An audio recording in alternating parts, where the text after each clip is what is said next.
السلام علیکم اسٹوڈنٹ، آج ہمارا 12ویں کلاس کی اسلامیات اختیاری کے امپورٹنٹ شارٹ کوسچن آنسر کا چھٹا لیکچر ہے۔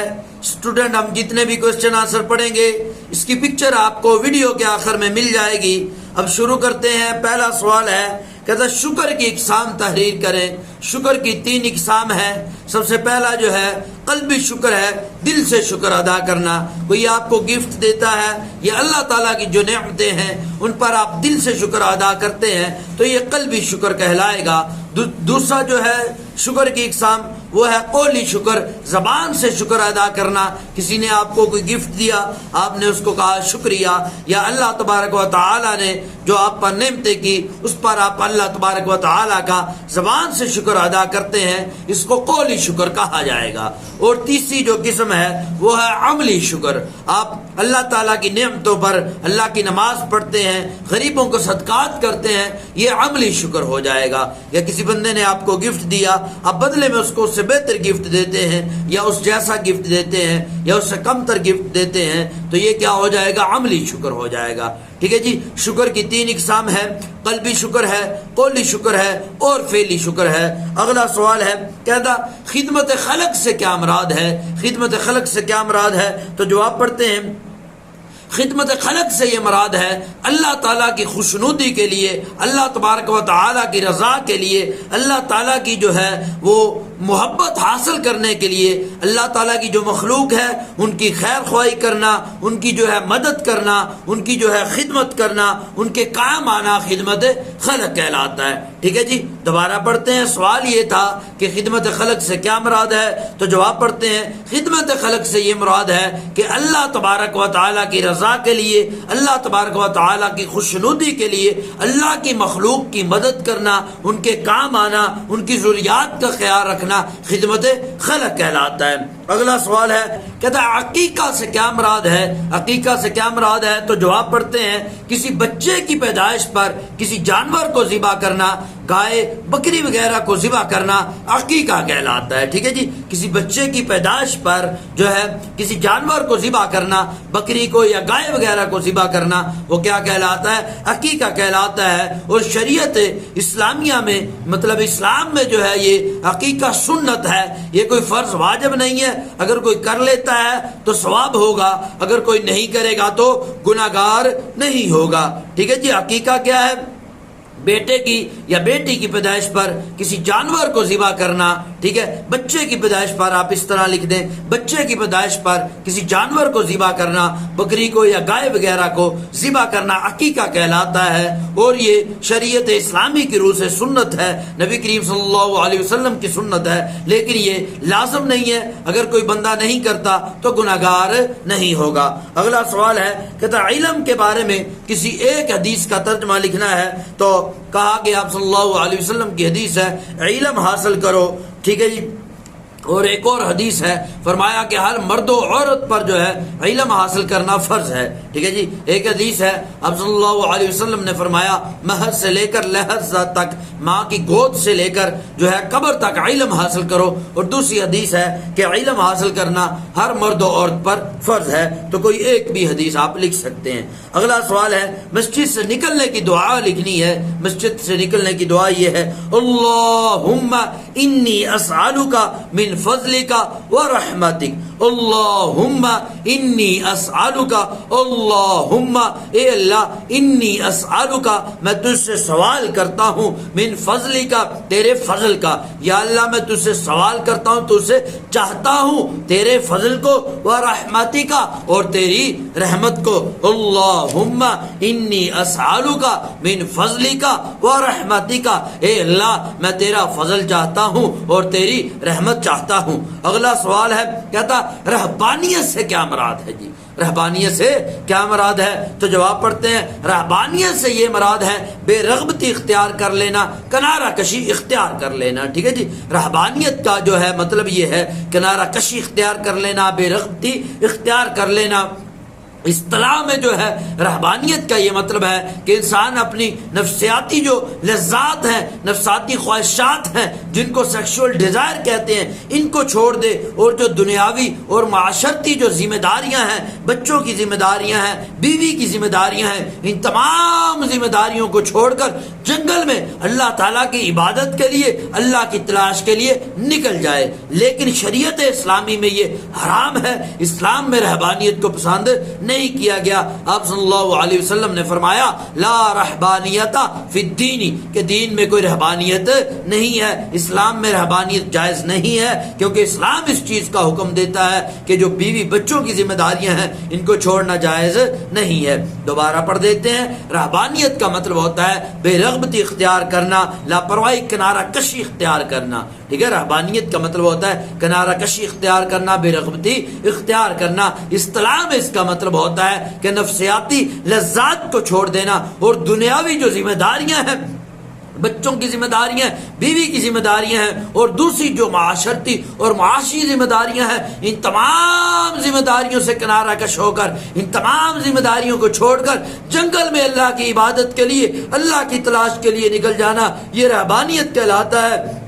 لیکن اسلام میں اس کی بالکل بھی اجازت نہیں ہے۔ اگلا سوال ہے، کہتا ہے جو اسلامی معاشرہ ہے اس کی خوبیاں بتانی ہے، اس کی خصوصیات بتانی ہے۔ اسلامی معاشرے میں امر بالمعروف ہوتا ہے، نیکی کا حکم دیا جاتا ہے، نہی عن المنکر ہوتا ہے، برائی سے روکا جاتا ہے، مساوات ہوتی ہے، عدل ہوتا ہے، سادگی ہوتی ہے، پاکیزگی ہوتی ہے۔ بہت سے فوائد ہیں اسلامی معاشرے کی، بہت سی خصوصیات ہیں، ٹھیک ہے جی۔ اسلامی معاشرے کی کون کون سی خصوصیات ہیں؟ امر بالمعروف ہے، نہی عن المنکر ہے، مساوات ہے، اخوت ہے، عدل و انصاف ہے، جو ہے امانت داری ہے، سادگی ہے، پاکیزگی ہے۔ تو یہ بہت سارے جو ہیں یہ خصوصیات ہیں اسلامی معاشرے کی۔ اگلا ہے لا يدخل الجنت قاطع، لا يدخل الجنت قاطع، فرمایا قطع رحمی کرنے والا، رشتہ داروں سے ناطہ توڑنے والا، رشتہ داروں سے تعلق ختم کرنے والا جنت میں داخل نہیں ہوگا۔ لا يدخل الجنت قاطع، رشتہ داروں سے تعلق توڑنے والا، قطع رحمی کرنے والا جنت میں داخل نہیں ہوگا۔ اگلا سوال ہے جی، کہتا ہے ریاست کی تعریف کریں جی، ریاست کی تعریف کریں۔ تو جواب پڑھتے ہیں، کہتا ہے اصطلاح میں ریاست اس منظم ادارے کو کہا جاتا ہے، اصطلاح میں ریاست اس منظم ادارے کو کہا جاتا ہے جو کسی ملک کے اجتماعی معاملات کو باقاعدگی سے چلانے کے لیے وجود میں آتا ہے۔ کیا کہتا ہے؟ کہتا ہے ریاست اس منظم ادارے کو کہا جاتا ہے، ریاست اس منظم ادارے کو کہا جاتا ہے جو کسی ملک کا جو ہے اجتماعی معاملات کو چلانے کے لیے، باقاعدگی کے ساتھ چلانے کے لیے وجود میں آتا ہے، ٹھیک ہے جی۔ ریاست اس منظم ادارے کو کہا جاتا ہے جو ملک کے اجتماعی معاملات کو، تمام معاملات کو باقاعدگی کے ساتھ چلانے کے لیے وجود میں آتا ہے، ٹھیک ہے جی۔ دوبارہ پڑھ دیتے ہیں، ریاست اس منظم ادارے کو کہا جاتا ہے جو ملک کے اجتماعی معاملات کو، تمام معاملات کو، ٹھیک ہے جی، کس طرح چلانے کے لیے، باقاعدگی کے ساتھ چلانے کے لیے وجود میں آتا ہے، جو ملک کے تمام معاملات کو، اجتماعی معاملات کو باقاعدگی کے ساتھ چلانے کے لیے وجود میں آتا ہے۔ اور انگریزی میں ریاست کے لیے اسٹیٹ کا لفظ استعمال ہوتا ہے، ٹھیک ہے جی۔ اور جو ہے انگریزی میں اس کے لیے کون سا لفظ استعمال ہوتا ہے؟ اسٹیٹ کا۔ اور اس کے جو اجزاء ترکیبی ہیں، یعنی جن سے مل کر یہ ریاست بنتی ہے، وہ کون کون سے ہیں؟ آبادی ہونا ہے، علاقے کا ہونا ہے، حکومت کا ہونا ہے، اقتدار اعلیٰ کا ہونا ہے۔ یہ چار چیزیں مل کر کیا بنتا ہے؟ ریاست بنتا ہے۔ آبادی بھی ہو، علاقہ بھی ہو، آبادی بھی ہو، علاقہ بھی ہو، حکومت بھی ہو، اقتدار اعلیٰ بھی ہو، اقتدار اعلیٰ بھی ہو۔ یہ چاروں چیزیں جو ہیں یہ کیا ہیں؟ اجزائے ترکیبی ہیں، کس کے؟ ریاست کے۔ ان چاروں سے مل کر کیا ہوتا ہے؟ ریاست بنتی ہے، علاقہ، آبادی، حکومت اور اقتدار اعلیٰ۔ اگلا سوال ہے جی، کہتا ہے جنگ اور جہاد میں کیا فرق ہے جی؟ جنگ اور جہاد میں کیا فرق ہے؟ تو جواب پڑھتے ہیں، جو جنگ ہوتی ہے اس کا مقصد قتل و غارت ہوتا ہے، یہ حسد کی بنیاد پر، جو ہے بغض کی بنیاد پر، دشمنی کی بنیاد پر، عداوت کی بنیاد پر، مال و زر کی ہوس کی بنیاد پر، لالچ کی بنیاد پر لڑی جاتی ہے۔ جبکہ جو جہاد ہوتا ہے وہ صرف اللہ کی رضا کے لیے، اسلام کی سربلندی کے لیے کیا جاتا ہے، ٹھیک ہے جی۔ سوال یہ تھا جنگ اور جہاد میں کیا فرق ہے؟ تو جواب پڑھتے ہیں جنگ جو ہے اس کا مطلب، اس کا جو مقصد ہوتا ہے وہ قتل و غارت ہوتا ہے، اس کی جو بنیاد ہوتی ہے وہ لالچ ہوتی ہے، وہ پیسے کی ہوس ہوتی ہے، بغض ہوتا ہے، حسد ہوتا ہے، نفرت ہوتی ہے، عداوت ہوتی ہے، دشمنی ہوتی ہے۔ جبکہ جو جہاد ہے اس کا مقصد صرف اللہ کی رضا ہوتا ہے اور دین کی سر بلندی ہوتا ہے۔ اگلا سوال ہے جی، کہتا ہے شب ابی طالب کی وجہ تسمیہ بیان کرنی ہے۔ شب ابی طالب کیا ہے؟ تو جواب پڑھتے ہیں شاب کہتے ہیں گھاٹی کو، شاب کس کو کہتے ہیں؟ گھاٹی کو۔ مکہ مکرمہ سے باہر پہاڑوں کے دامن میں، پہاڑوں کے درمیان ایک گھاٹی تھی جو حضرت ابو طالب کی ملکیت تھی، جس کی وجہ سے اس کو شب ابی طالب کہتے تھے۔ ٹھیک ہے جی، دوبارہ بتا دیتے ہیں، شاب کہتے ہیں گھاٹی کو، مکہ مکرمہ سے باہر پہاڑ کے دامن میں، پہاڑوں کے دامن میں ایک گھاٹی تھی جو حضرت ابو طالب کی ملکیت تھی، تو اس کو کیا کہتے ہیں؟ شب ابی طالب کہتے ہیں۔ جب نبی کریم صلی اللہ علیہ وسلم سے 7 نبوی کو قریش نے مقاطع کر لیا، بائیکاٹ کر لیا، قطع تعلقی کر لی، تو آپ صلی اللہ علیہ وسلم اپنے سارے خاندان کو لے کر اس گھاٹی میں چلے گئے اور 3 سال تک آپ صلی اللہ علیہ وسلم وہاں پر محصور رہے۔ تو اس سارے واقعہ کو شب ابی طالب کا واقعہ کہتے ہیں۔ ٹھیک ہے جی، یہ جو واقعہ ہے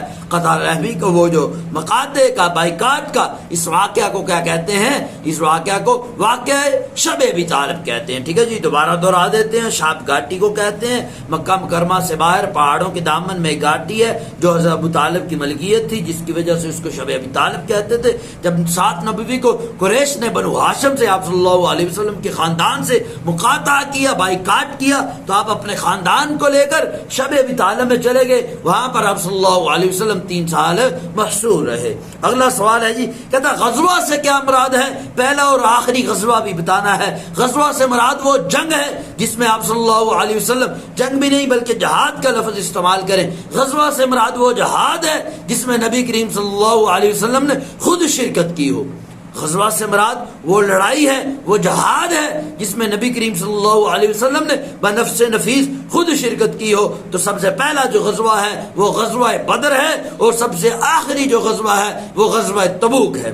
پہلا غزوہ کون سا ہے؟ غزوہ بدر ہے، اور آخری غزوہ کون سا ہے؟ غزوہ تبوک ہے۔ اگلا سوال ہے، کہتا ہے غزوہ خندق تک کا تعارف لکھنا ہے، غزوہ خندق پر چند سطور لکھنی ہے۔ تو جواب پڑھتے ہیں، غزوہ خندق جو ہے 5 ہجری کو یہ آپ صلی اللہ علیہ وسلم نے مدینہ میں رہ کر لڑی، جب کفار کے مختلف لشکروں نے مدینہ پر حملہ کر لیا، تو آپ صلی اللہ علیہ وسلم نے خندق کھود کر مدینہ کا دفاع کیا، مدینہ کو ڈیفینڈ کیا، مدینہ کی حفاظت کی، اور اس جنگ میں کفار کو شکست ہوئی اور مسلمان جو ہے اپنا دفاع کرنے میں کامیاب ہوئے۔ اس جنگ میں خندق کھود کر دفاع کیا گیا، خندق کھود کر یہ جنگ لڑی گئی، اس وجہ سے اس جنگ کو جنگ خندق کہتے ہیں، اور اس جنگ کو جنگ احزاب بھی کہتے ہیں۔ احزاب کا مطلب ہوتا ہے گروہ۔ اس جنگ میں بہت سے گروہ، بہت سے قبائل جو تھے وہ مدینے پر حملہ کرنے کے لیے آئے تھے، کفار مکہ کے ساتھ مل کر آئے تھے، جس وجہ سے اس جنگ کو جنگ احزاب بھی کہتے ہیں۔ سوال یہ تھا کہ غزوہ خندق پر جو ہے چند سطور لکھنی ہے، تو جواب پڑھتے ہیں، غزوہ خندق جو ہے یہ 5 ہجری کو لڑی گئی۔ کفار مکہ نے دوسرے قبائل کے ساتھ مل کر مدینہ پر حملہ کیا، تو آپ صلی اللہ علیہ وسلم نے خندق کھود کر جو ہے مدینہ کا دفاع کیا، اور جو ہے کفار کو شکست ہوئی۔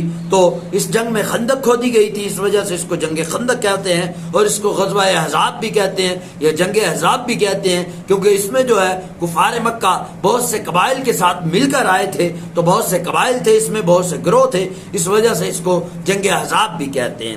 اگلا سوال ہے جی، کہتے ہیں حضرت ابوبکر رضی اللہ تعالی کی 2 اخلاقی جو ہے صفات بتانی ہے، ان کی اخلاقی خوبیاں بتانی ہے۔ تو حضرت ابوبکر رضی اللہ تعالی عنہ میں بہت سی اخلاقی خوبیاں تھی، سادگی تھی، پرہیزگاری تھی، سخاوت تھی، آپ صلی اللہ علیہ وسلم سے محبت تھی، زہد تھا، تقوی تھا، عاجزی تھی، تو یہ بہت سی ان کی خوبیاں تھیں۔ کون کون سی ہیں؟ زہد اور تقوی تھا، عاجزی تھی، سادگی تھی، ٹھیک ہے، سخاوت تھی، بہادری تھی، یہ تمام ان کی خوبیاں تھی۔ ٹھیک ہے جی. اولیات عمر لکھیں جی, اولیات عمر, وہ کام جو سب سے پہلے حضرت عمر نے شروع کیے. ان میں ڈاک کا محکمہ ہے, آرمی کا محکمہ ہے, فوج کا محکمہ ہے, پولیس کا محکمہ ہے, نماز تراویح کا اہتمام کرنا ہے, اسلامی کیلنڈر کا اجرا کرنا ہے, سن ہجری کا جو ہے اجرا کرنا ہے. ٹھیک ہے, تو اس طرح ان کے جو ہے بہت سے کارنامے ہیں جو انہوں نے ابتدائی طور پر شروع کیے, جن کو اولیات عمر کہا جاتا ہے. ٹھیک ہے جی. پولیس کا محکمہ, ڈاک کا محکمہ, فوج کا محکمہ, ٹھیک ہے جی, تراویح کا آغاز جو ہے, سن ہجری کا آغاز, ٹھیک ہے, اور جو ہے اسلامی کیلنڈر کا آغاز جو ہے, یہ تمام چیزیں جو ہے. اس کے علاوہ امیر المومنین کا جو خطاب ہے, اس طرح بہت سی چیزیں حضرت عمر نے شروع کی.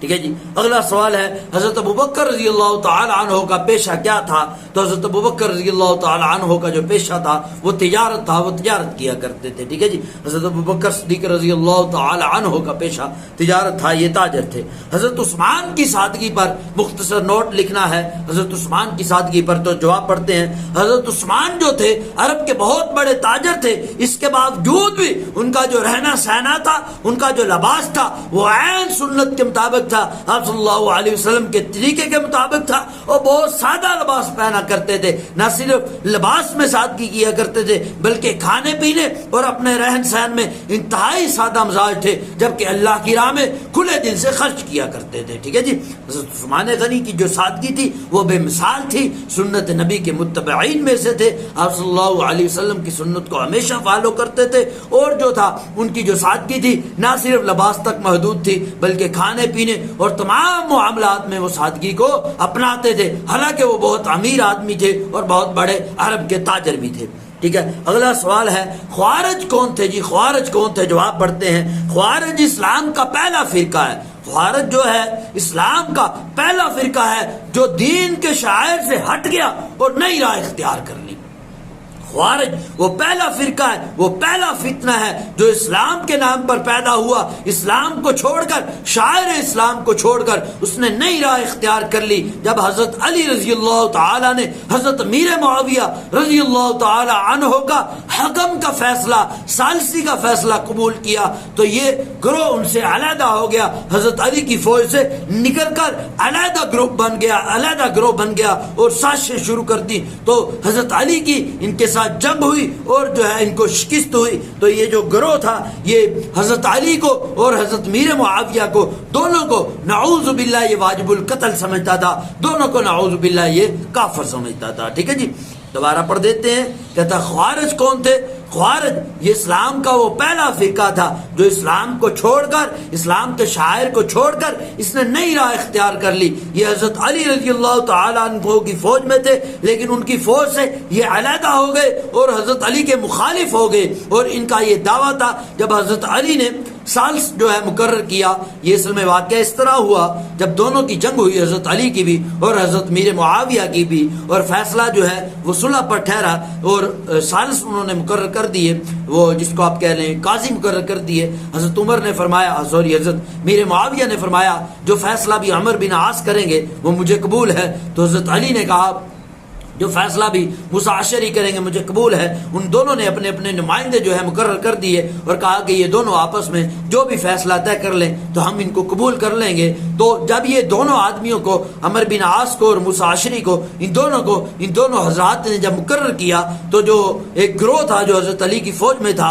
تو نعوذ باللہ وہ ان کے مخالف ہو گیا. انہوں نے کہا جی آپ کیوں فیصلہ کروا رہے ہیں, لوگ کیسے فیصلہ کر سکتے ہیں, فیصلہ تو اللہ کی ذات کرنے والی ہے. ایک نئی مطلب آئیڈیا, ایک نئی ایک فضول سی بات انہوں نے گھڑ کر, اور اس کے بعد حضرت علی سے انہوں نے مخالفت شروع کر دی اور کہا نعوذ باللہ یہ ثالثی مقرر کرنے کی وجہ سے یہ جو قاضی انہوں نے مقرر کیے ہیں کہ جو بھی یہ فیصلہ کریں گے ہمیں قبول ہے, یہ جو انہوں نے ثالث مقرر کیے ہیں نعوذ باللہ اس کی وجہ سے حضرت علی کافر ہو چکے ہیں اور یہ واجب القتل ہیں, اور امیر معاویہ بھی واجب القتل ہو چکے ہیں. نعوذ باللہ یہ انہوں نے ایک من گھڑت بات پیدا کر کے جو ہے وہ اسلام سے علیحدہ ہو گئے, حضرت علی کے مخالف ہو گئے اور حضرت علی نے ان کے خلاف جنگ بھی کی. ٹھیک ہے. اور ان کو شکست بھی ہوئی, لیکن انہوں نے اسلام کو بہت بڑا نقصان بھی پہنچایا. اگلا سوال ہے جی, کہتا ہے توحید کے انسانی زندگی پر کیا اثرات ہوتے ہیں؟ جو توحید ہے اس کے انسانی زندگی پر کیا اثرات ہوتے ہیں؟ جو بندہ عقیدہ توحید کو مانتا ہے اس پر غیر اللہ کا خوف ختم ہو جاتا ہے, اس میں کے اندر جرت اور بہادری پیدا ہو جاتی ہے، اس کے اندر کسی کا خوف پیدا نہیں رہتا، اس کے اندر سخاوت پیدا ہو جاتی ہے، وہ سمجھتا ہے یہ دولت اللہ کی ہے، اللہ کے راہ میں وہ خرچ کرتا ہے، اس کے اندر سے کنجوسی ختم ہو جاتی ہے، اس کے اندر سے لالچ ختم ہو جاتی ہے، اس کے اندر جو ہے عاجزی پیدا ہو جاتی ہے، وہ سمجھتا ہے یہ دولت، عہدہ، شہرت سب اللہ کی ہے، کب چاہے جب چاہے اللہ تعالیٰ چھین سکتا ہے۔ تو کیا کیا ہوتا ہے؟ بہادری پیدا ہو جاتی ہے، اس کے اندر عاجزی پیدا ہو جاتی ہے، اس کے اندر جو ہے خودی پیدا ہو جاتی ہے، اس کے اندر جو ہے عاجزی پیدا ہو جاتی ہے، سخاوت پیدا ہو جاتی ہے، گناہوں سے بچنے کا جذبہ پیدا ہو جاتا ہے، لوگوں کی مدد کرنے کی خواہش پیدا ہو جاتی ہے، تو اس کے اندر بہت سی خوبیاں پیدا ہو جاتی ہیں۔ جو بھی اللہ کو مانتا ہے، اللہ کی توحید کو مانتا ہے، غیر اللہ کا ڈر اس کے اندر سے ختم ہو جاتا ہے۔ اگلا سوال ہے جی، کہتا ہے اخلاق کی اقسام لکھنی ہے جی۔ اخلاق کی دو اقسام ہیں، ایک اخلاق حسنہ ہے اور دوسرا اخلاق سیئہ ہے۔ اخلاق حسنہ کہتے ہیں اچھے اخلاق کو، اور اخلاق سیئہ کہتے ہیں برے اخلاق کو۔ اگلا سوال ہے، اسلام میں اخلاق حسنہ کی جو اہمیت ہے وہ بیان کرنی ہے۔ اسلام میں جو اچھے اخلاق ہیں ان کی کیا اہمیت ہے؟ تو جواب پڑھتے ہیں، اسلام میں اخلاق حسنہ پر بہت زور دیا گیا ہے۔ اسلام کی جتنی بھی عبادات ہیں، جتنی بھی تعلیمات ہیں، اگر ہم ان پر غور کرتے ہیں ہمیں ان پر سے اخلاق حسنہ کا درس ملتا ہے۔ جس طرح کہ نماز ہے، اگر نماز پر ہم غور کرتے ہیں تو نماز جو ہے انسان کو وقت کی پابندی کا درس دیتی ہے، امیر کی اطاعت کا درس دیتی ہے، برابری کا درس دیتی ہے، تو یہ سب کیا ہے؟ اخلاق حسنہ ہے۔ اسی طرح جو زکوٰۃ ہے یہ تو دی ہی غریبوں کو جاتی ہے، یہ تو بہت بڑی مثال ہے اخلاق حسنہ کی۔ اور جو حج ہے یہ بھی مساوات کا، اجتماعیت کا، برداشت کا درس دیتا ہے، اور روزہ جو ہے یہ بھی غریبوں کی بھوک کا احساس دلاتا ہے۔ تو اس سے بھی کیا ہے؟ اخلاق حسنہ کا پیغام ملتا ہے۔ گویا کہ اسلام کی جتنی عبادات ہیں وہ اصل میں اخلاق حسنہ کی ترغیب دے رہی ہوتی ہیں۔ اور حدیث مبارکہ میں بھی آتا ہے، آپ نے فرمایا قیامت کے دن میزان پر جو سب سے بھاری چیز ہوگی وہ اخلاق حسنہ ہوگی۔ قیامت کے دن میزان پر جو ترازو پر سب سے بھاری چیز ہوگی وہ کیا ہوگی؟ اخلاق حسنہ ہوگی۔ دوبارہ پڑھ دیتے ہیں۔ سوال یہ تھا کہ اخلاق حسنہ کی اہمیت بیان کرنی ہے، تو جواب پڑھتے ہیں، اسلام میں اخلاق حسنہ پر جو ہے بہت زیادہ زور دیا گیا ہے۔ اگر ہم غور کرتے ہیں اسلامی تعلیمات پر، اسلامی عبادات پر، تو تمام اخلاقیات کا جو ہے وہ درس دے رہی ہوتی ہیں۔ جس طرح جو نماز ہے وہ انسان کو مساوات کا درس دیتی ہے، برابری کا درس دیتی ہے، امیر کی اطاعت کا درس دیتی ہے، وقت کی پابندی کا درس دیتی ہے۔ روزہ جو ہے یہ بھی غریبوں کی بھوک کا، پیاس کا احساس دلاتا ہے۔ حج جو ہے یہ بھی اجتماعیت کا، اکٹھ کا اور غریب امیر کے فرق کو ختم کرنے کا، مساوات کا اور جو ہے برداشت کا درس دیتا ہے۔ تمام عبادات جو ہیں وہ اخلاقیات کا درس دیتی ہیں۔ حدیث مبارکہ کا بھی مفہوم ہے، آپ نے فرمایا قیامت کے دن میزان پر جو سب سے بھاری چیز ہوگی وہ اخلاق حسنہ ہوگی۔ اگلا سوال ہے جی، کہتا دو اخلاق حسنہ لکھنے ہیں، تو بہت سے اخلاق حسنہ ہے۔ غریبوں کی مدد کرنا، ٹھیک ہے، بیواؤں کی مدد کرنا، پڑوسیوں کی مدد کرنا، والدین کی خدمت کرنا، بچوں سے شفقت کرنا، خندہ پیشانی سے ملنا، ٹھیک ہے، معاف کر دینا، عاجزی کرنا، ٹھیک ہے، یہ تمام کیا ہے؟ اخلاق حسنہ ہے۔ ٹھیک ہے جی، سچ بولنا، ایمانت داری کرنا، وعدہ پورا کرنا، یہ تمام کیا ہے؟ اخلاق حسنہ ہے۔ اگلا سوال ہے جی، کہتا ہے بیوی کے جو ہے حقوق بیان کرنے ہیں، یہ پہلے بھی ہم بیان کر چکے ہیں۔ حق مہر کا ادا کرنا اور اچھا سلوک کرنا اور جو ہے اس کا نان نفقہ پورا کرنا، یہ بیوی کے حقوق ہیں، پہلے بھی گزر چکے ہیں۔ علم کی اہمیت پر ایک قرآنی آیت کا جو ہے ترجمہ لکھنا ہے اور آیت بھی لکھنی ہے۔ قرآن کی آیت ہے، هل يستوي الذين يعلمون والذين لا يعلمون، هل يستوي الذين، کیا برابر ہیں وہ لوگ جو جانتے ہیں، والذین لا يعلمون، اور وہ جو نہیں جانتے؟ کیا آیت ہے؟ اللہ تبارک و تعالی فرماتے ہیں هل يستوي الذين يعلمون والذین لا يعلمون، کیا جاننے والے اور نہ جاننے والے برابر ہیں؟ هل يستوي الذين يعلمون والذین لا يعلمون، کیا جاننے والے اور نہ جاننے والے دونوں برابر ہیں؟ اگلی آیت ہے، اگلا سوال ہے، کہتا مسجد کے دو مقاصد لکھنے ہیں۔ مسجد کیوں بنائی جاتی ہے؟ پہلا مقصد کیا ہے؟ اللہ کی عبادت کے لیے، دوسرا اللہ کی عظمت کا اظہار کرنے کے لیے۔ یہ جو ہے شاعر اسلام میں سے ہے مسجد، یہ اللہ کی عظمت کا اظہار کے لیے ہوتی ہے اور جو ہے یہ عبادت کے لیے بنائی جاتی ہے۔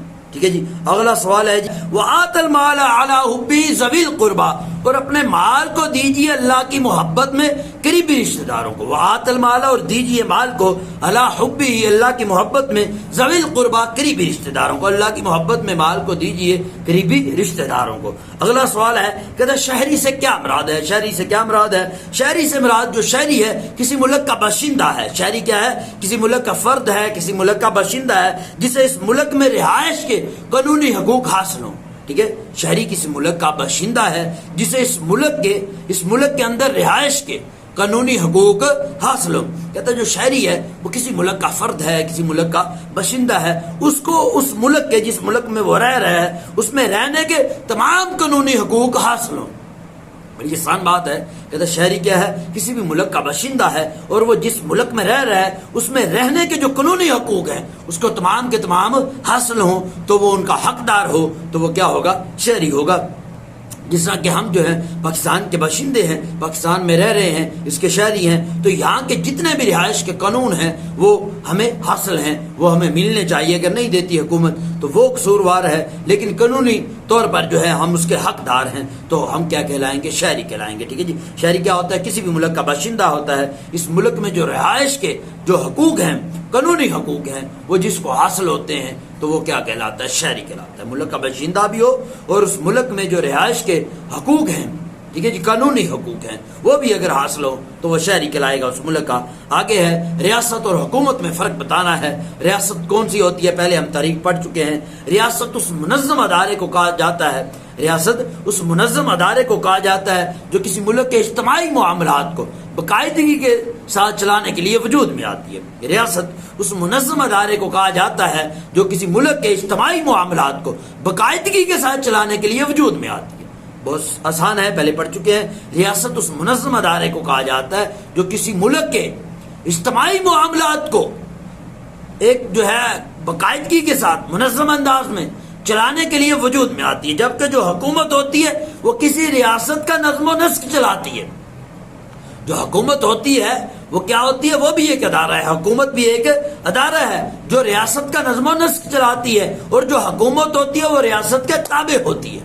حکومت کیا ہوتی ہے؟ ریاست کے تابع ہوتی ہے. دوبارہ پڑھ دیتے ہیں. سوال یہ تھا ریاست اور حکومت میں کیا فرق ہے؟ تو دونوں ایک ادارے ہیں. ٹھیک ہے جی. پہلے ریاست کا پڑھتے ہیں. کہتا ہے ریاست جو ہے یہ ایک منظم ادارہ ہے. ریاست کیا ہے؟ ایک منظم ادارہ ہے جو کسی ملک کے اجتماعی معاملات کو باقاعدگی کے ساتھ چلانے کے لیے وجود میں آتی ہے. ریاست ایک منظم ادارہ ہے جو کسی ملک کے اجتماعی معاملات کو باقاعدگی کے ساتھ چلانے کے لیے وجود میں آتی ہے. جبکہ جو حکومت ہے وہ بھی ایک ادارہ ہے. حکومت بھی ایک ادارہ ہے جو ریاست کا نظم و نسق چلاتی ہے. حکومت کیا کرتی ہے؟ ریاست کا نظم و نسق چلاتی ہے اور یہ ریاست کے تابع ہوتی ہے. اگلا سوال ہے جی. کہتا ہے یہ ترجمہ کرنا ہے. کتب علیکم القتال، تم پر لازم کر دیا گیا ہے قتال کو، جہاد کو، وَهُوَ كُرْهٌ لَكُمْ، اگرچہ تم کو ناپسند ہے. کیا فرمایا؟ کتب علیکم القتال وَهُوَ كَرْهٌ لَكُمْ، تم پر جہاد کو فرض کیا گیا ہے حالانکہ تم کو وہ ناگوار ہے، تم کو ناپسندیدہ ہے، یعنی کہ مشکل لگتا ہے تم کو جہاد کرنا. ٹھیک ہے جی. اگلا سوال ہے سفر طائف میں نبی کریم صلی اللہ علیہ وسلم نے کفار کے لیے کیا دعا کی؟ طائف کے سفر میں نبی کریم صلی اللہ علیہ وسلم نے کیا دعا کی؟ تو جواب پڑھتے ہیں. نبی کریم صلی اللہ علیہ وسلم نے یہ دعا کی، یا اللہ ان کو ہدایت دے، یہ جاننے والے نہیں ہیں. یا اللہ ان کو ہدایت دے، بے شک یہ نہیں جانتے. کیا فرمایا؟ یا اللہ ان کو ہدایت دے، بے شک یہ نہیں جانتے. اگلا ہے کہتا ہے نجاشی کے دربار میں حضرت جعفر نے حضرت عیسیٰ علیہ السلام کے بارے میں کیا فرمایا؟ نجاشی کے دربار میں حضرت جعفر رضی اللہ تعالی عنہ نے، جعفر تیار رضی اللہ تعالی عنہ نے کیا فرمایا؟ تو جواب پڑھتے ہیں. نجاشی کے دربار میں حضرت جعفر تیار رضی اللہ تعالی عنہ نے یہ فرمایا حضرت عیسیٰ کے بارے میں. فرمایا جو حضرت عیسیٰ ہیں اللہ کے بندے ہیں اور اس کے پیغمبر اور روح اللہ ہیں. حضرت عیسیٰ جو ہیں اللہ کے بندے ہیں، اس کے پیغمبر ہیں اور روح اللہ ہیں. اور فرمایا وہ ایک پاک دامن دوشیزہ کو القاء کیے گئے ہیں. وہ ایک پاک دامن وہ ہوتا ہے جو گناہوں سے پاک ہو. دوشیزہ اس لڑکی کو کہتے ہیں جو کنواری ہو. کہا کہ وہ ایک پاک دامن دوشیزہ کو القاء کیے گئے ہیں جن کو کسی بشر نے مس نہیں کیا. مس کہتے ہیں چھونا، جس کو کسی بشر نے نہیں چھوا، کسی بشر نے نہیں مس کیا. کیا فرمایا جو حضرت جعفر تھے انہوں نے نجاشی کے دربار میں حضرت عیسیٰ کے بارے میں فرمایا جو حضرت عیسیٰ ہیں وہ اللہ کے بندے ہیں اور اللہ کے پیغمبر ہیں اور روح اللہ ہیں، وہ ایک پاک دامن دوشیزہ کو القاء کیے گئے ہیں اور ان کو کسی بشر نے مس نہیں کیا، آگے ہے جی کہا کہ ورقہ بن نوفل کے بارے میں 3 سطور لکھنی ہے۔ ورقہ بن نوفل کون تھے؟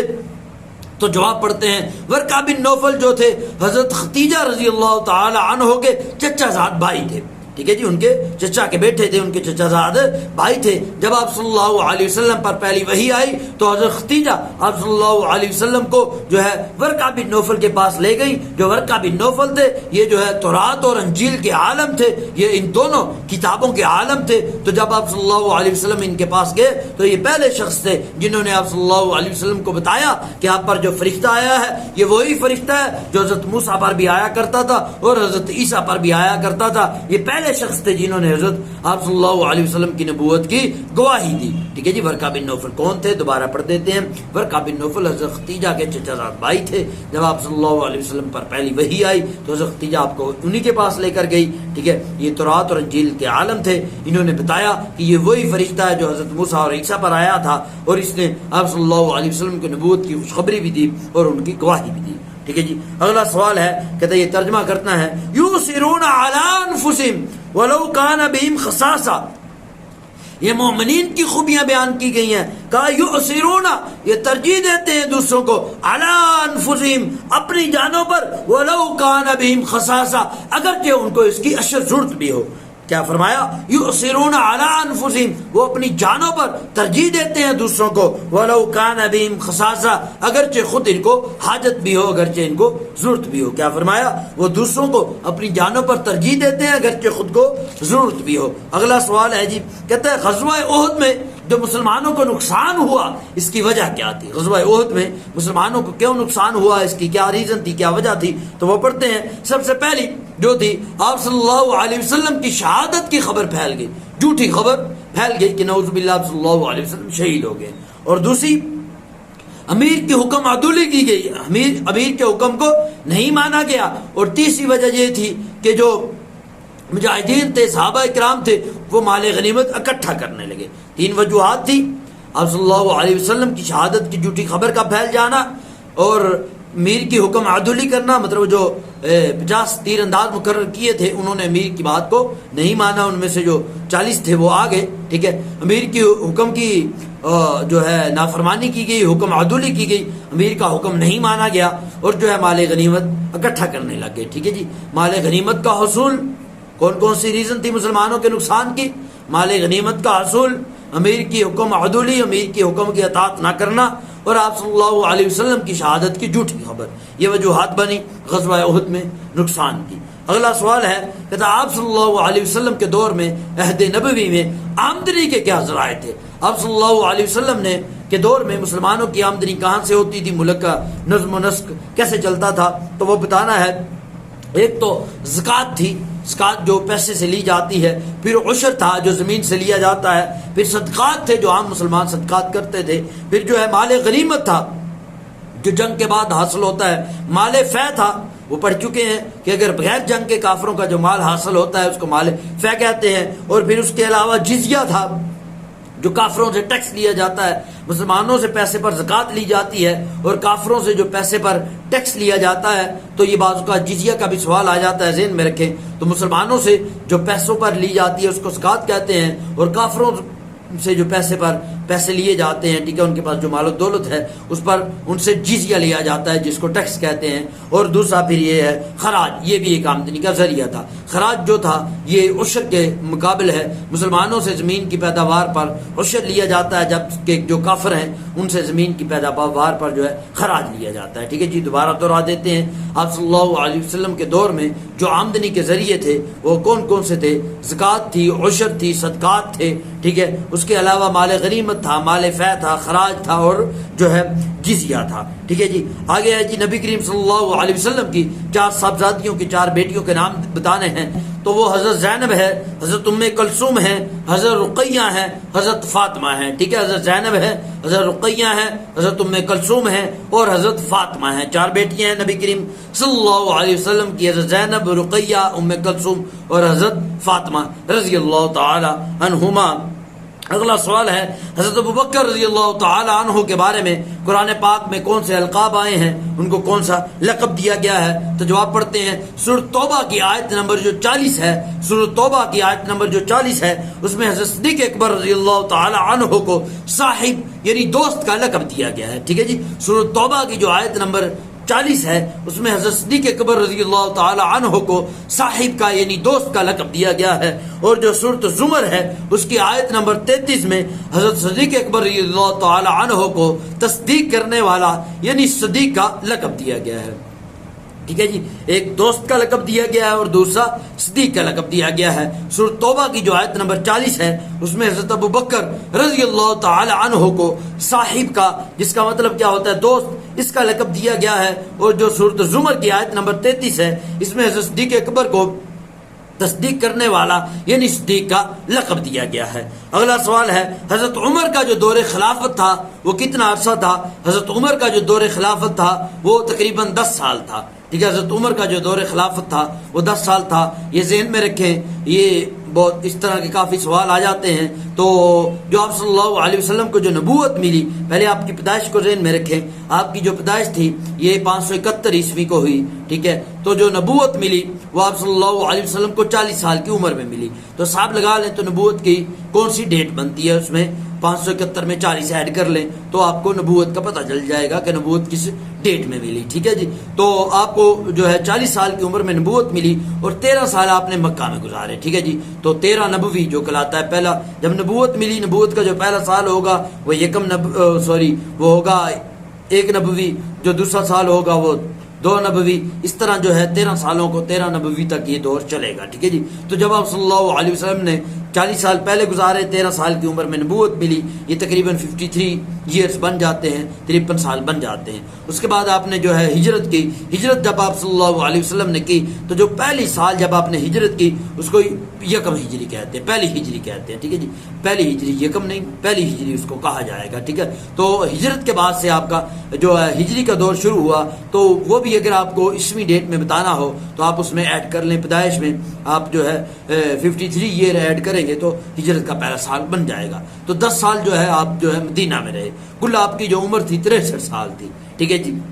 اور اس کے بعد جو آپ صلی اللہ علیہ وسلم کی جب وفات ہوئی تو اس وقت 11ویں ہجری شروع ہو چکی تھی، ٹھیک ہے، ابھی جو ہے نئی شروع ہوئی تھی، تقریباً 2-3 مہینے گزرے تھے، ٹھیک ہے جی۔ تو 11 ہجری کو جو ہے آپ صلی اللہ علیہ وسلم جو ہیں اس دنیا فانی سے رخصت ہو گئے، اور آپ کے بعد حضرت صدیق اکبر رضی اللہ تعالیٰ عنہ کو خلافت ملی، تو حضرت صدیق اکبر رضی اللہ تعالیٰ نے 2 سال جو ہے خلافت کی، ٹھیک ہے۔ تو حضرت ابوبکر کی بھی جو وفات ہوئی 63 سال کی عمر میں ہوئی، وہ آپ صلی اللہ علیہ وسلم سے 2 سال چھوٹے تھے۔ اگر عیسوی میں ڈیٹ بتانی ہو تو آپ اس حساب سے کر لیں، ٹھیک ہے جی۔ 571 میں آپ پیدا ہوئے تو حضرت ابوبکر 573 میں پیدا ہوئے، اس طرح ایڈ کر لیں، ٹھیک ہے۔ تو حضرت صدیق اکبر رضی اللہ تعالیٰ کے بعد حضرت عمر خلیفہ بنے، تو حضرت ابوبکر کی خلافت کب ختم ہوئی؟ اگر آپ 2 سال ایڈ کرتے ہیں تو وہ آپ کو سمجھ آ جائے گا، وہ تقریباً بنتا ہے، یہ 11 میں آپ فوت ہوئے تو تقریباً وہ 13 ہجری میں جو ہے حضرت صدیق اکبر رضی اللہ تعالیٰ جو ہے خلیفہ رہے۔ 13 کے بعد جو ہے حضرت ابو بکر فوت ہو گئے اور اسی کے جو ہے حضرت عمر کو جو خلافت مل گئی،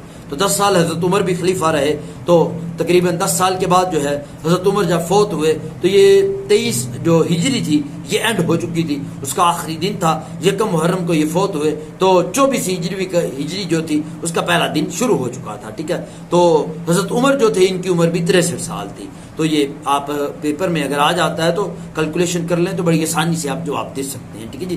تو یہ آپ صلی اللہ علیہ وسلم سے تقریباً جو ہے 13 سال بعد فوت ہوئے حضرت عمر، ٹھیک ہے۔ تو حضرت عمر کے بعد حضرت عثمان غنی کو خلافت ملی، تو ان کی خلافت بھی تقریباً 12 سال کے راؤنڈ باؤنڈ تھی، ٹھیک ہے، 12 سال انہوں نے خلافت کی۔ تو ان کی وفات کے بعد جو ہے خلافت حضرت علی کو ملی، ٹھیک ہے۔ حضرت عثمان تقریباً جو ہے یہ شہید ہوئے ہیں 35 ہجری میں، ٹھیک ہے، 35 ہجری کو حضرت عثمان غنی شہید ہوئے ہیں، اس کے بعد حضرت علی کو خلافت مل گئی۔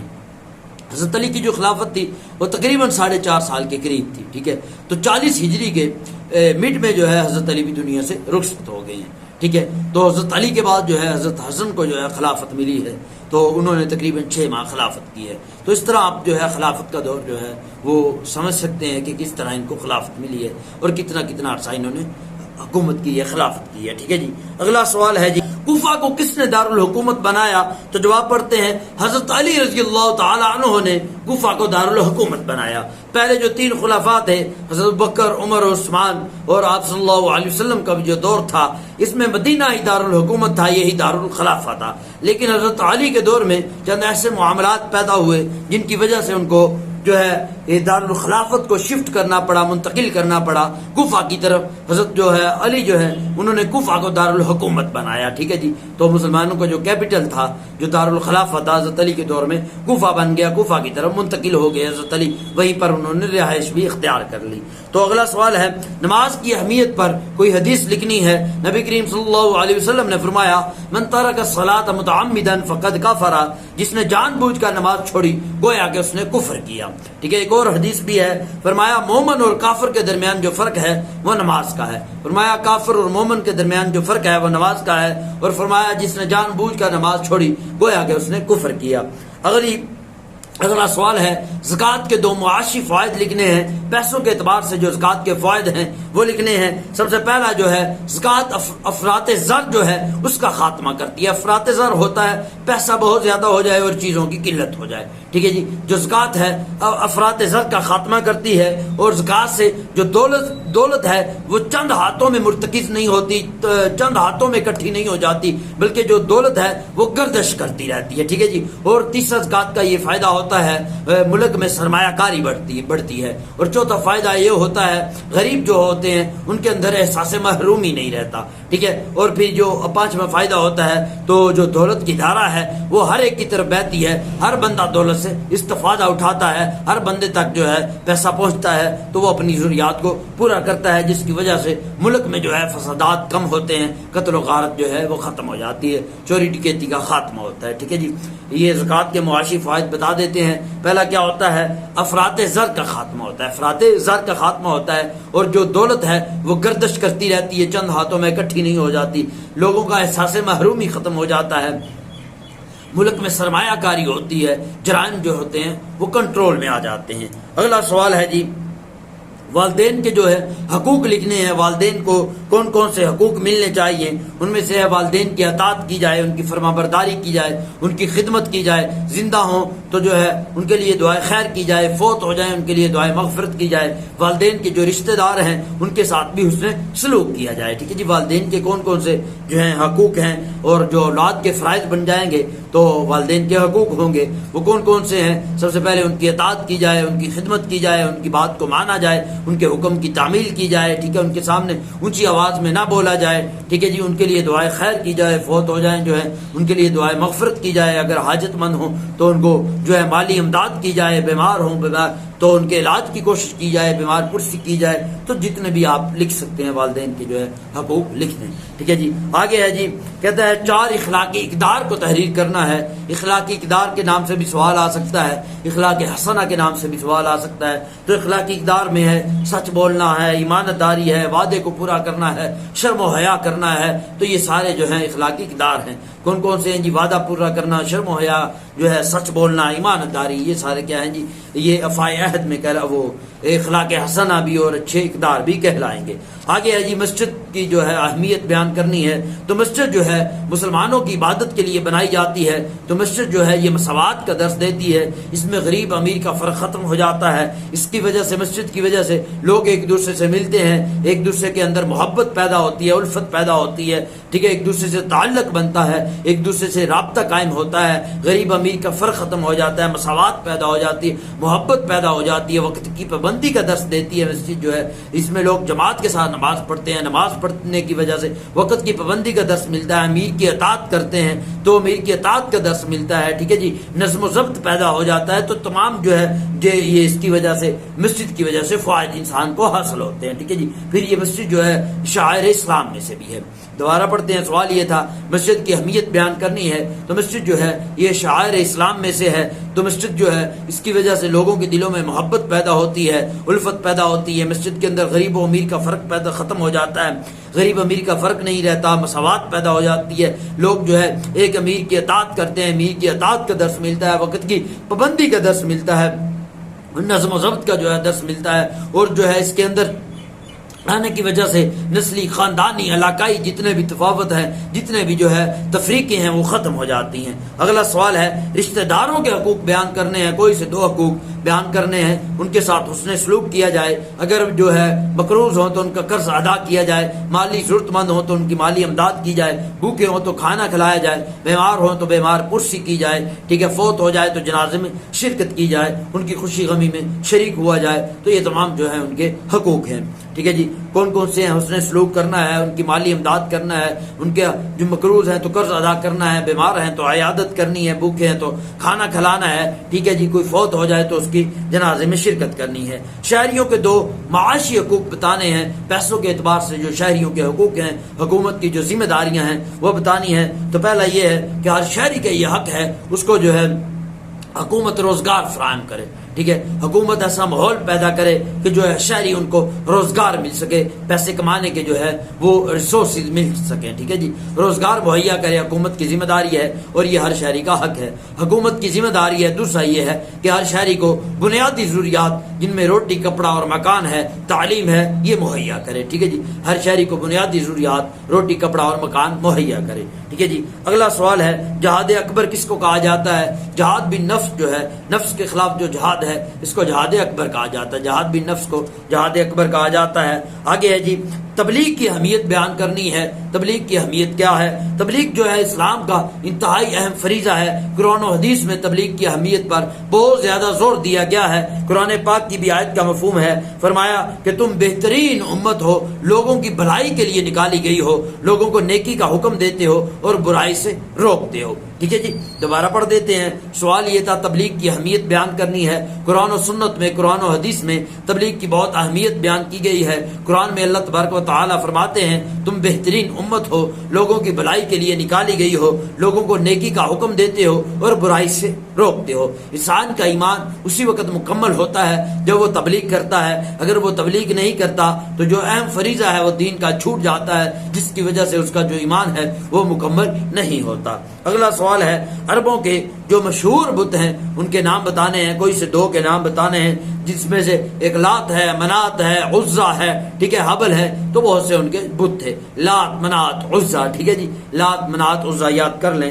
آگے ہے جی نجد کا تعارف لکھنا ہے. نجد جو علاقہ ہے اس کا تعارف لکھنا ہے. تو جواب پڑھتے ہیں نجد جو ہے جزیرہ نما عرب جو ہے اس کا وسطی خطہ ہے. وسط کہتے ہیں سینٹر میں. ٹھیک ہے, نجد جو ہے عرب کا, جزیرہ نما عرب جو ہے اس کا وسطی خطہ ہے. اس کی جو حدود ہیں مدینہ منورہ سے لے کر یمامہ تک پھیلی ہوئی ہیں.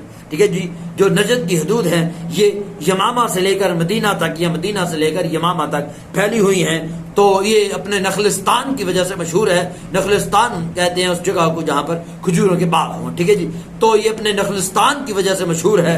تو جو ہجرت کے بعد مسلمانوں کی بہت زیادہ یہاں کے جو قبائل تھے ان کے ساتھ جنگیں ہوئیں. جو نجد کے قبائل تھے ان کے ساتھ مسلمانوں کی بہت سی جنگیں ہوئیں. مسلمان ان کے ساتھ جو ہے ان کا ہجرت کے بعد صحابہ اکرام کی بہت سی جنگیں ہوئیں. تو یہاں کے جو مشہور شخصیات ہیں ان میں سمامہ بن اسال ہیں. سمامہ بن اسال صحابی ہیں, پہلے جو ہے بڑے سردار تھے, مسلمان ہوئے. ٹھیک ہے, سمامہ بن اسال. پھر اس کے بعد ہے مسیلمہ کذاب بھی, اس کا تعلق بھی یہیں سے تھا جس نے نبوت کا جھوٹا دعویٰ کیا تھا. ٹھیک ہے جی, دوبارہ بتا دیتے ہیں کہتا نجد کا جو ہے تعارف لکھنا ہے. نجد کا جو علاقہ ہے جزیرہ نما عرب کا وسطی خطہ ہے. ٹھیک ہے جی, جو نجد کا علاقہ ہے یہ جزیرہ نما عرب کا وسطی خطہ ہے, جس کو آپ درمیانی کہہ سکتے ہیں. ٹھیک ہے جی, اس کی جو حدود ہیں وہ یمامہ سے لے کر مدینہ تک پھیلی ہوئی ہیں. ٹھیک ہے, یہ اپنے نخلستانوں کی وجہ سے مشہور ہے. تو مسلمانوں کی ہجرت کے بعد اس علاقے کے قبائل کے ساتھ جنگیں ہوئیں اور یہاں کی مشہور شخصیات میں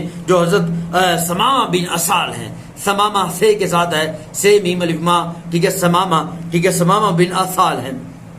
اور مسیلمہ کذاب کا تعلق بھی اسی علاقے سے ہے. اگلا سوال ہے مکہ معظمہ کی اہمیت کو بیان کرنا ہے. مکہ معظمہ کی اہمیت کو, مکہ معظمہ جو ہے یہ آپ صلی اللہ علیہ وسلم کی جائے پیدائش ہے. یہاں پر نبی کریم صلی اللہ علیہ وسلم پیدا ہوئے. تو جس شہر میں آپ صلی اللہ علیہ وسلم پیدا ہوئے اس کو مکہ مکرمہ کہا جاتا ہے. یہاں پر ہی بیت اللہ موجود ہے جس کو خانہ کعبہ بھی کہا جاتا ہے. یہ اللہ تعالیٰ کا سب سے پہلا گھر ہے جس کو تعمیر کیا گیا. تو ہر سال لاکھوں مسلمان جو ہے دنیا بھر سے یہاں پر ہجرت کے لیے جاتے ہیں. اسلام سے پہلے بھی عربوں کے ہاں یہ مکہ معظمہ کی جو ہے بیت اللہ کی بہت زیادہ اہمیت تھی. ٹھیک ہے جی. تو آج بھی اس کی بہت سی اہمیت ہے. دوبارہ سوال کو پڑھتے ہیں. کہتے جو مکہ معظمہ ہے اس کی اہمیت کو بیان کرنا ہے. تو مکہ معظمہ وہ جگہ ہے جہاں پر نبی کریم صلی اللہ علیہ وسلم پیدا ہوئے. ٹھیک ہے. یہاں پر خانہ کعبہ جو ہے جس کو بیت اللہ جو ہے یہاں پر موجود ہے. یہ اللہ تبارک و تعالیٰ کا سب سے پہلا گھر ہے جو تعمیر کیا گیا. تو عربوں میں جو ہے مکہ معظمہ کی جو ہے پہلے بھی اسلام سے پہلے بھی بہت عزت تھی, بہت قدر کی نگاہ سے اس کو دیکھا جاتا تھا. اور اسلام کے بعد بھی جو ہے خانہ کعبہ جو ہے مکہ معظمہ جو ہے اس کو بڑی قدر کی نگاہ سے دیکھا جاتا ہے. یہاں پر لوگ ہر سال جو ہے لاکھوں کی تعداد میں حج کے لیے جاتے ہیں اور جتنے بھی مناسک حج ہیں وہ یہیں پر ادا کیے جاتے ہیں. اگلا سوال ہے جی رسول اللہ صلی اللہ علیہ وسلم کے اخلاق کی دو نمایاں خصوصیات کو, دو نمایاں پہلوؤں کو ذکر کرنا ہے. نبی کریم کے جو اخلاقی پہلو ہیں کوئی سے دو ذکر کرنے ہیں. تو آپ صلی اللہ علیہ وسلم میں صداقت اور امانت تھی. آپ صلی اللہ علیہ وسلم میں شرم و حیا تھی. آپ میں سخاوت تھی. آپ میں جرأت اور بہادری تھی. بہت سی آپ کی خوبیاں تھی. تو کوئی سی دو لکھنی ہے تو چار بتا دی ہیں. صداقت اور امانت ہے, شرم و حیا ہے, سخاوت ہے. ٹھیک ہے. تو اس طرح آپ صلی اللہ علیہ وسلم بہادری ہے. تو بہت سی آپ کی خوبیاں تھی. حضرت آمنہ کا انتقال کس مقام پر ہوا؟ حضرت آمنہ کا جو انتقال ہے وہ ابوا کے مقام پر ہوا. حضرت آمنہ کا جو انتقال ہے وہ ابوا کے مقام پر ہوا. اگلا سوال ہے جی غزوہ بدر میں کتنے مسلمان اور کتنے کافر مارے گئے؟ غزوہ بدر میں مسلمان جو شہید ہوئے وہ 14 تھے اور جو کفار قتل ہوئے وہ 70 تھے.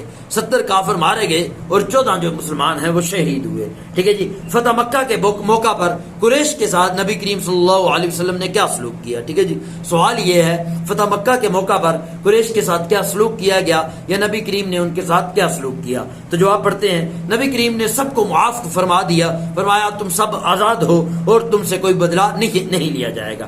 نبی کریم صلی اللہ علیہ وسلم نے ان سب کو معاف فرما دیا اور فرمایا تم سب آزاد ہو اور تم میں سے کسی سے بدلہ نہیں لیا جائے گا. ٹھیک ہے جی. اگلا سوال ہے فتنہ ارتداد سے کیا مراد ہے؟ فتنہ ارتداد سے کیا مراد ہے؟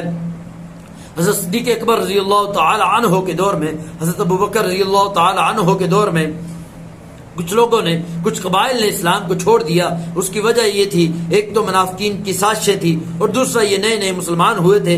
اسلام ابھی پختہ نہیں ہوا تھا. اسلام جو ہے مکمل طور پر ان کے دلوں میں راسخ نہیں ہوا تھا. تو آپ صلی اللہ علیہ وسلم اچانک فوت ہو گئے تو یہ جو تھے اس وجہ سے یہ دین سے پھر گئے. تو حضرت ابوبکر رضی اللہ تعالی عنہ نے ان کے خلاف جہاد کیا اور فتنہ ارتداد جو تھا اس کا خاتمہ کیا. ٹھیک ہے جی. سوال یہ تھا فتنہ ارتداد کیا ہے؟ تو نبی کریم صلی اللہ علیہ وسلم کی وفات کے بعد کچھ لوگ اسلام سے پھر گئے, کچھ قبائل ٹھیک ہے اسلام سے پھر گئے اور اسلام کو چھوڑ دیا. اس کی وجہ منافقین کی سازشیں بھی تھی اور جو ہے یہ نئے نئے اسلام لائے تھے اور اسلام ان کے دلوں میں راسخ بھی نہیں ہوا تھا اور نبی کریم صلی اللہ علیہ وسلم فوت ہو گئے تو انہوں نے اسلام کو چھوڑ دیا. تو حضرت ابوبکر رضی اللہ تعالی نے اس فتنے کو ختم کرنے کے لیے ان کے خلاف جہاد کیا. اگلا سوال ہے حضرت ابوبکر صدیق رضی اللہ تعالی عنہ کا انتخاب کیسے کیا گیا؟ حضرت ابوبکر رضی اللہ تعالی عنہ کو کیسے خلیفہ چنا گیا؟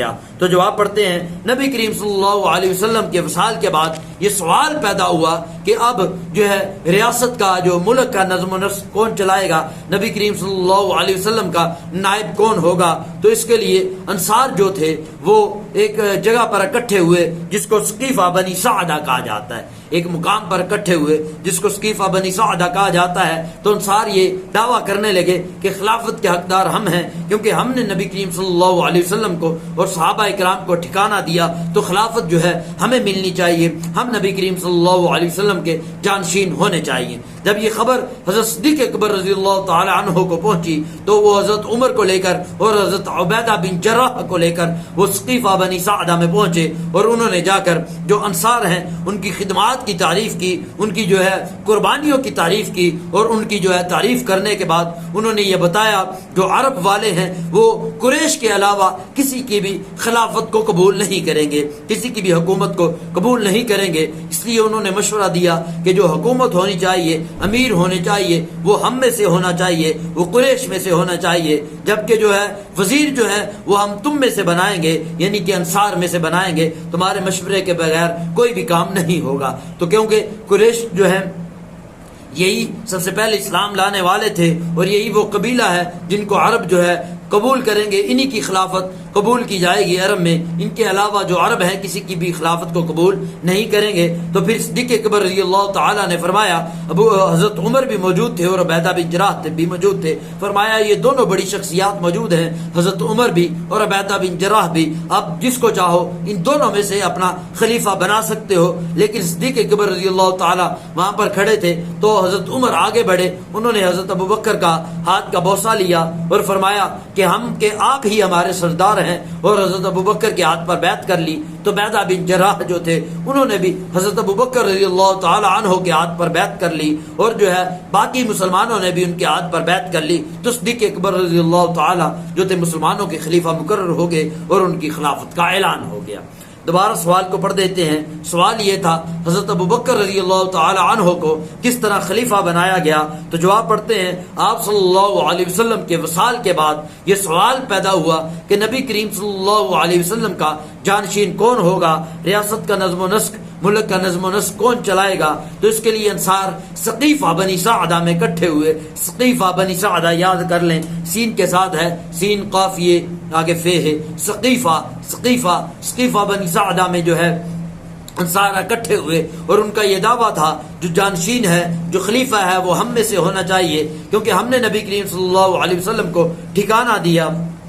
تو جب یہ خبر صدیق اکبر رضی اللہ تعالی عنہ کو پہنچی تو وہ حضرت عمر اور عبیدہ بن جراح کو لے کر وہاں پر پہنچے، اور فرمایا کہ اور ان کی جو انصار جو تھے ان کی خدمات کو ذکر کیا، ان کی قربانیاں کا ذکر کرنے کے بعد انہوں نے فرمایا کہ جو عرب ہیں وہ قریش کے علاوہ کسی کی بھی خلافت کو قبول نہیں کریں گے، اس لیے انہوں نے کہا کہ امیر ہم میں سے ہونا چاہیے، جبکہ جو وزیر ہے وہ تم میں سے ہوگا، تمہارے مشورے کے بغیر کوئی بھی کام نہیں ہوگا۔ انہوں نے کہا اس لیے دو شخصیات جو بڑی شخصیات ہیں اس وقت موجود ہیں، جن میں حضرت عمر بھی ہیں اور عبیدہ بن جراح بھی ہیں، اب ان دونوں میں سے جس کو چاہو خلیفہ بنا سکتے ہو۔ تو حضرت جو عمر تھے انہوں نے آگے بڑھ کر صدیق اکبر رضی اللہ تعالیٰ عنہ کے ہاتھ کا بوسہ لیا، اور اس کے بعد فرمایا کہ تم ہمارے سردار ہو، اور ان کے ہاتھ پر بیعت کی۔ اس کے بعد عبیدہ بن جراح نے بھی حضرت صدیق اکبر رضی اللہ تعالیٰ عنہ کے ہاتھ پر بیعت کی، پھر عام مسلمانوں نے بھی بیعت کی۔ تو اس طرح صدیق اکبر رضی اللہ تعالیٰ کو ساری امت مسلمہ کا خلیفہ مقرر کر دیا گیا۔ اگلا سوال ہے، کہتا ہے جو خلفائے راشدین تھے، خلافت راشدہ جو تھی، اس میں علم کو پھیلانے کے لیے جو اقدامات کیے گئے ان میں سے دو اقدام کا لکھنا ہے۔ تو پڑھتے ہیں، دیہاتوں اور شہروں میں جواب یہ ہے کہ دیہاتوں اور شہروں میں معلم مقرر کیے گئے، معلم ٹیچر کو کہتے ہیں، دیہاتوں اور شہروں میں معلم جو ہے مقرر کیے گئے، اور دوسرا جو ہے مساجد میں مکاتب جو ہیں وہ قائم کیے گئے۔ ٹھیک ہے، مکتب کی جو جمع ہے، ٹھیک ہے، مکتب جہاں پر بچوں کی تعلیم و تربیت کی جاتی ہے۔ تو کہا کہ دو کام کیے گئے، ایک جو ہے دیہاتوں میں بھی شہروں میں بھی معلم مقرر کیے گئے جو لوگوں کو علم سکھاتے، تعلیم سکھاتے، اور دوسرا جو تھا مساجد میں بھی مکاتب قائم کیے گئے، یعنی مسجد میں بھی جو ہے تعلیم و تربیت کا کام شروع کر دیا گیا۔ ٹھیک ہے جی، سوال یہ تھا خلفائے راشدین میں علم کو پھیلانے کے لیے، علم کی اشاعت کے لیے جو اقدامات کیے گئے تھے، دو کے نام لکھنے ہیں۔ پہلا یہ تھا کہ دیہاتوں اور شہروں میں معلم مقرر کیے گئے، ٹیچر مقرر کیے گئے، اور دوسرا یہ تھا کہ مساجد میں جو ہے مکاتب جو ہے وہ قائم کیے گئے۔ ٹھیک ہے، اگلا سوال ہے عہد فروقی کے، یعنی کہ حضرت عمر رضی اللہ تعالی عنہ کے دور کے چار مشہور سپہ سالاروں کے نام لکھنے ہیں، کوئی سے چار کے جو ہے نام لکھنے ہیں، جن میں حضرت عمر بن عاص ہیں، حضرت عبیدہ بن جراح ہیں، سعد بن وقاص ہیں، ٹھیک ہے، نعمان بن مقرن ہیں، نعمان بن مقرن، ٹھیک ہے، نعمان بن مقرن ہیں، اور اس کے علاوہ خالد بن ولید ہیں، ٹھیک ہے، اور بھی بہت سے جو ہیں وہ جرنیل تھے، بہت سے جو ہیں سپہ سالار تھے۔ ٹھیک ہے جی، سوال یہ تھا کہ عہد فروقی کے حضرت عمر رضی اللہ تعالیٰ عنہ کے دور کے چار جو ہیں سپہ سالار کے چار بڑے جرنیلوں کے نام لکھنے ہیں، جن میں جو ہے حضرت عمر بن عاص ہیں، حضرت سعد بن ابی وقاص ہیں، عبیدہ بن جراح ہیں، نعمان بن مقرن ہیں، خالد بن ولید ہیں۔ ٹھیک ہے. اگلا سوال ہے حضرت علی کی شہادت کے 2 ساتھ لکھنے ہیں. حضرت علی کی شہادت سے کیا رزلٹ نکلے, کیا نتائج نکلے؟ ایک تو یہ تھا خلافت راشدہ جو تھی وہ اختتام کو پہنچ گئی, خلافت راشدہ ختم ہو گئی, اس کا اختتام ہو گیا. حضرت علی کی شہادت کے بعد خلافت راشدہ جو تھی وہ ختم ہو گئی. اور دوسرا یہ تھا کہ امت مسلمہ میں فتنے فسادات پیدا ہو گئے. حضرت علی کی شہادت کے جو نقصانات تھے, نتائج تھے, وہ کیا نکلے؟ ایک تو امت میں فرقہ واریت, فتنہ فساد پیدا ہو گیا, اور دوسرا کیا ہوا کہ خلافت راشدہ بھی ختم ہو گئی. یقیناً یہ جتنے کوسچن آنسر پڑھائے ہیں آپ کو یاد ہو گئے ہوں گے, سمجھ آ گئے ہوں گے. اگر اس ویڈیو سے آپ کو فائدہ ہوا ہے تو اس ویڈیو کو اپنے باقی دوستوں تک بھی شیئر کریں تاکہ ان کو بھی یہ کوسچن آنسر یاد کرنے میں آسانی ہو. ویڈیو سننے کا بہت شکریہ. اپنا بہت سا خیال رکھیں. اللہ حافظ.